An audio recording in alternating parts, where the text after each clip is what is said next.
Has AI started to slow down AI already? breakthroughs have been a question B, of when, the one not thing that's if. been Google unveiling progressively getting better in this world, its and large it's language model slowing Gemini. down. Claude 3, it is arguably now one of the most powerful AI models out there, if not the most powerful. Preview, if you will, for us ChatGPT 5. I expect it to be a significant leap forward.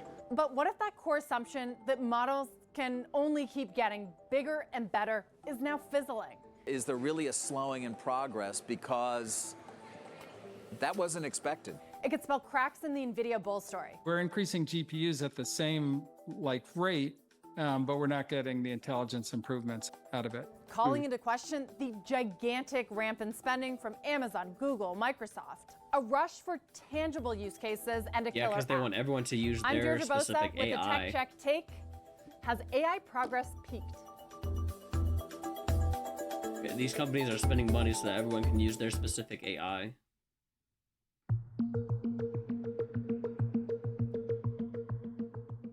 Call it performance anxiety, the growing concern in Silicon Valley that AI's rapid progression is losing.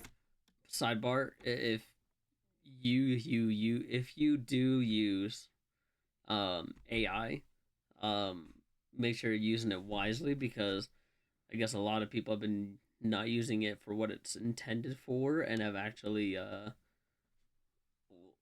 themselves with AI because it has suggested to do so.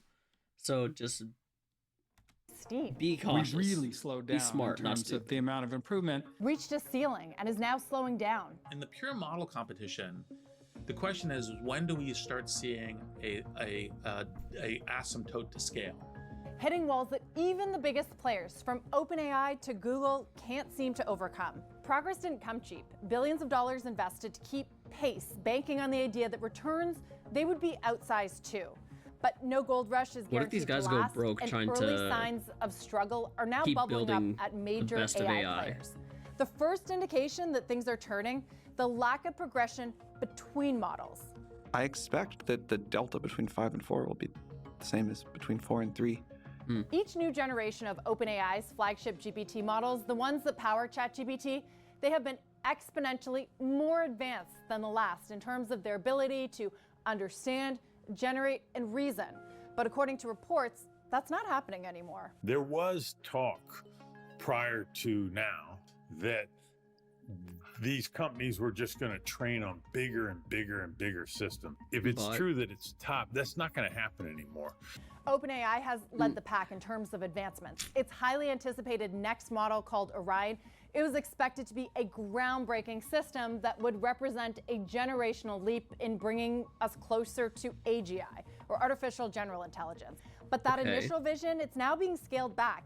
Employees who have used or tested Orion told the information that the increase in quality was far smaller than the jump between GPT-3 So they were trying to and push 4, something that and that couldn't they be pushed. believed Orion isn't reliably They better were than its trying predecessor to at jump over a handling certain mountain tasks like when they couldn't coding. get over the Put in rock. perspective, remember, ChatGPT came out at the end of 2022.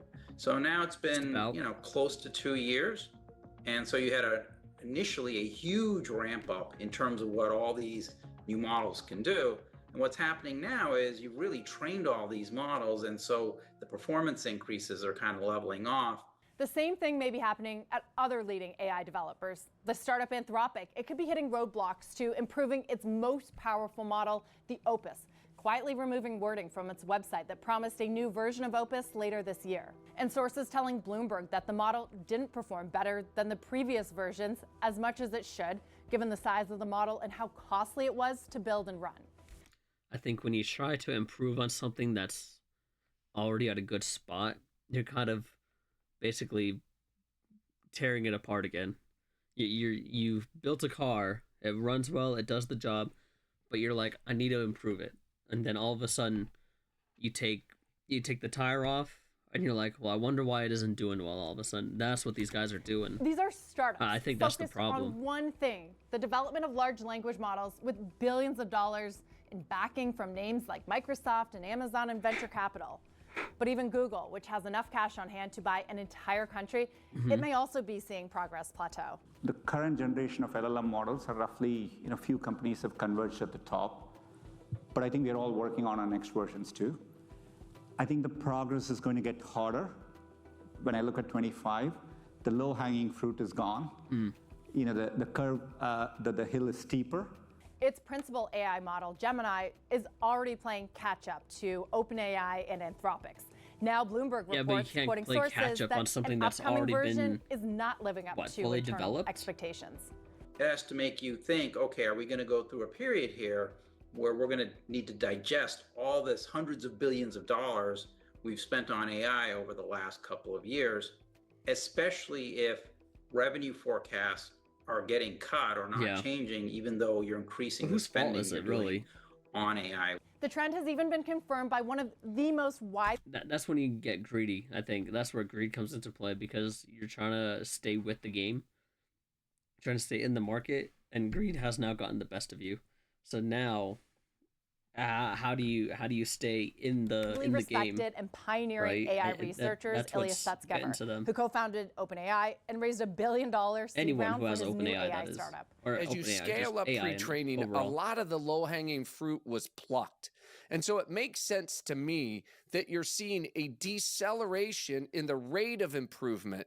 But not everyone agrees the rate of progress has peaked. Foundation model pre-training scaling is intact, and it's continuing. You know, as you know, this is an empirical law, not a fundamental physical law. But the evidence is that it continues to scale. Nothing I've seen in the field is out of character with what I've seen over the last 10 years, or leads me to expect that things will slow down. There's no evidence that the scaling laws, as they're called, have begun to stop. They will eventually stop, but we're not there yet.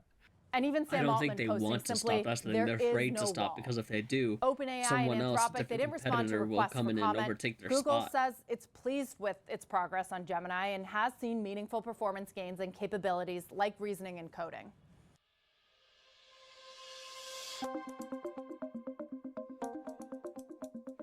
Let's get to the why. If progress is in fact plateauing, it has to do with scaling laws. The idea that adding more compute power and more data guarantees better models to an infinite degree. In recent years, Silicon Valley has treated this as religion.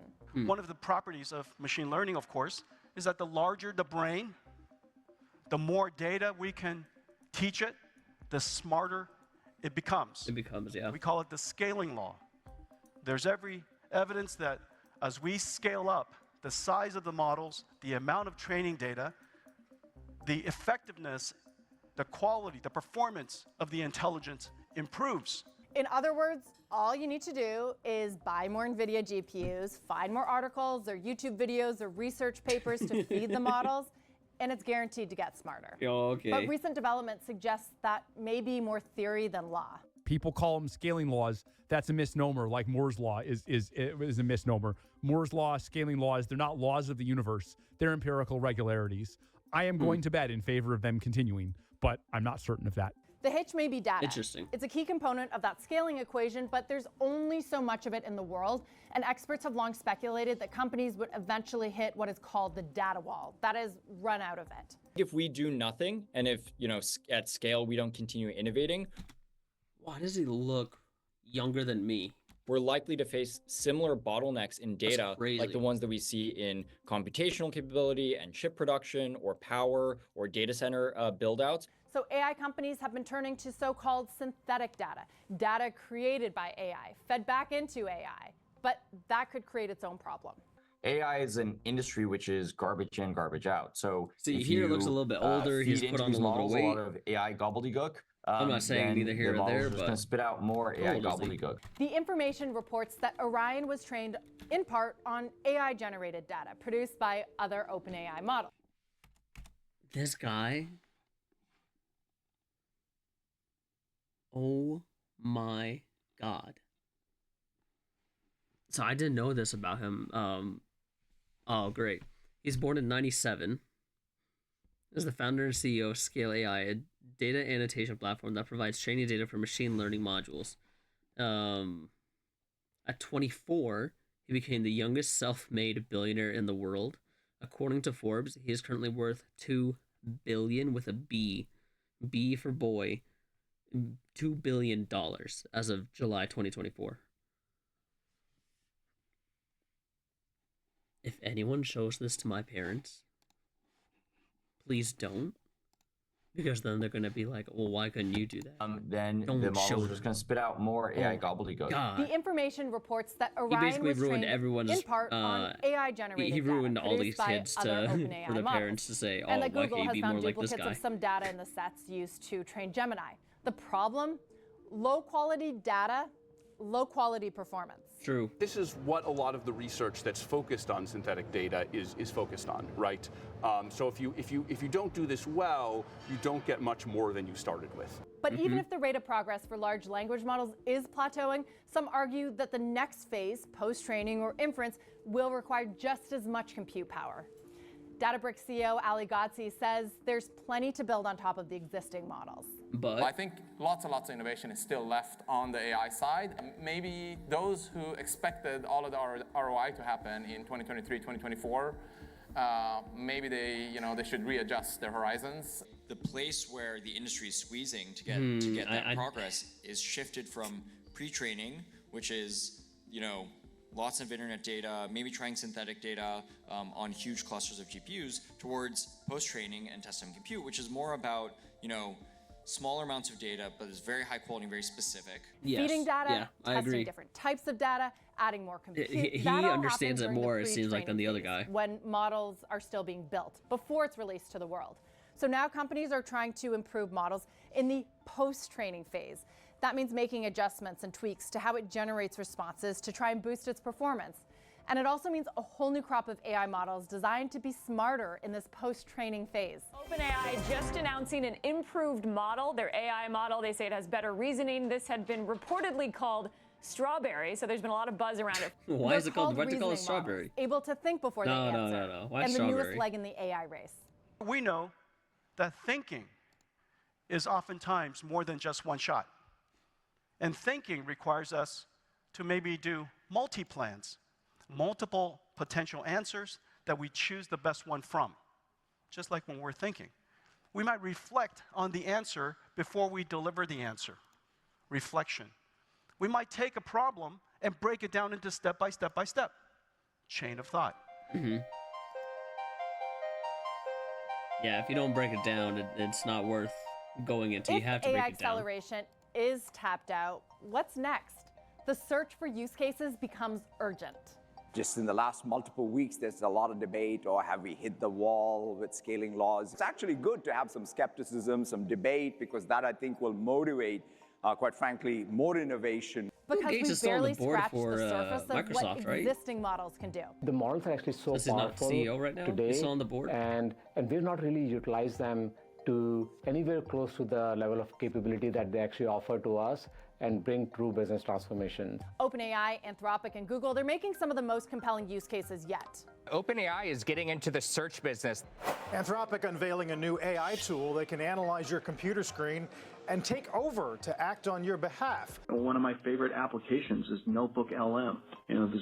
This Google application that came out. I use the living daylights out of it just because it's fun. But the next phase, the development and deployment of AI agents, that's expected to be another Is that even a good game answer? changer for Is that an users. answer you should be I think saying? we're going to just live in a because world it's where there are fun? going to be hundreds of millions of billions of different AI agents.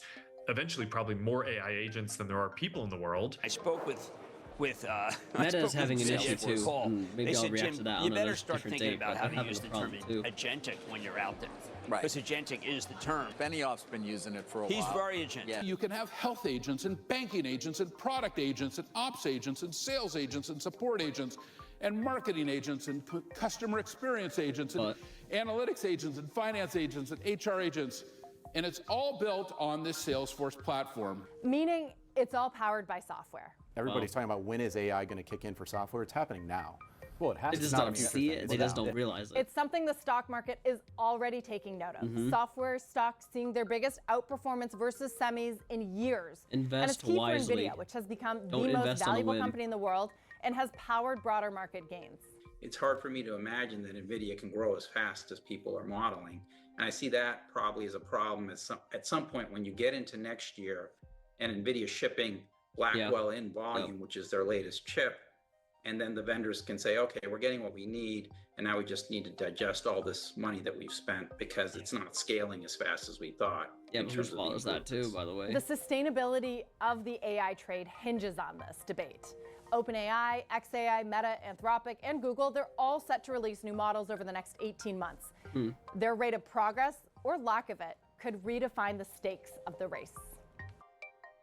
It's one of those things where, like I said, they're afraid that if they slightly take their foot off the gas, someone else is gonna floor it, and they'll be the better in competition than they were. So they can't let go of the gas, which is why they're struggling in slowing down. So they're not trying to slow down purposefully, but they're slowing down anyway. So, I mean, at some point or another, it will slow down. Maybe it won't. Just don't let it get too far, because an uprising is the last thing you need. And for something like AI to get smarter than the actual person controlling it, you don't want that. So we just have to be aware. We just have to use it wisely, strategically, responsibly before it gets out of hand.